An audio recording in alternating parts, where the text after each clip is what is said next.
Ministeiru Obras públikas sei hakoi fio eletrisidade e harai okos hodi evita gastu ba manutensaun. Fio eletricidade nebedada arbiru e capital dele, notabele e airin, foi ameaça ba minha vida, no mos governo precisa gasto ossa nebebot ba manutenção. Também o alargamento estrada husiculuhun, to fato ahi Ministério Obras Público e a ona plano projeto piloto a do troca fio eletricidade sirane be tuan ona, no sei hakoi hotu fio sirane e arai okos, no ne evita manutenção, no hadia imagem cidade dele. Problemas vida mas kita ni fios né onde o luqueram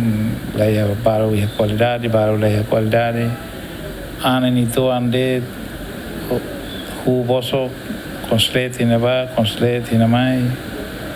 itani ai serne mas botan fios né tamo já ai serne le ura ni to an conslete mai anemos provoca manutenção de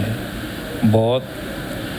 Também maka aproveita o plano governo niana tu hadia alargamento ba estradas sirene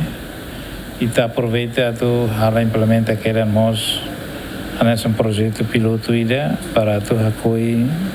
fio sirene ba harai okos lá se fio eletricidade fio sira fibra óptica nian telecomunicação sirene nós tem que estar ba okos tamba